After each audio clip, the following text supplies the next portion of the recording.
शिवसेना आमदार संजय गायकवाड यांनी कॅन्टीन कर्मचाऱ्याला मारहाण केल्यानंतर आता एफडीएचं पथक आमदार निवास कॅन्टीनमध्ये दाखल झाले आणि एफडीए अधिकाऱ्यांकडून पाहणी करत कागदपत्रांची तपासणी करण्यात येते।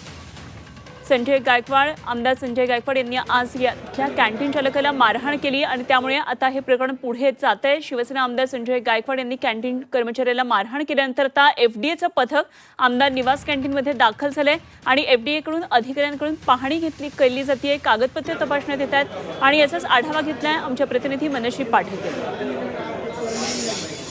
सध्या मी आहे मुंबईतल्या आमदार निवासाच्या कॅन्टीनमध्ये आणि अनेक जण खरं तर विधान भवनात जेव्हा अधिवेशन सुरू असतं तेव्हा या कॅन्टीनमध्ये अशीच गर्दी आपल्याला बघायला मिळते।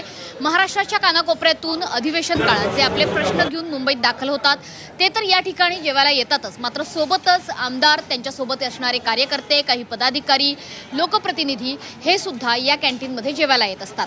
मात्र आमदार संजय गायकवाड यांनी निकृष्ट दर्जाचं जेवण या कॅन्टीनमधून आपल्याला मिळालं, या कारणावरून या कॅन्टीनमधल्या एका कर्मचाऱ्याला मारहाण केली आणि त्यानंतर या संपूर्ण प्रकारावर लक्ष ठेवण्यासाठी किंवा एकंदरीतच या कॅन्टीनची तपासणी करण्यासाठी आता एफडीएचं पथक सुद्धा दाखल झालेलं आहे। एफडीएचे पथक हे या कॅन्टीनच्या संबंधित कागदपत्रांची तपासणी करते। इतकंच नाही तर या पथकाकडून आता कॅन्टीनची पाहणी सुद्धा केली जाणार आहे। ही कागदपत्र पुरेशी आहेत का, व्यवस्थित आहेत का, ती योग्य आहेत का, याची तपासणी सध्या एफडीए कडून होते आहे।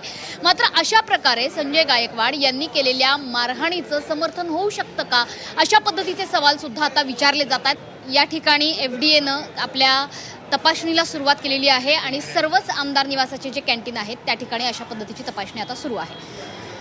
कॅमेरामॅन आसिफ सह, मनश्री पाठक, झी 24 तास, मुंबई।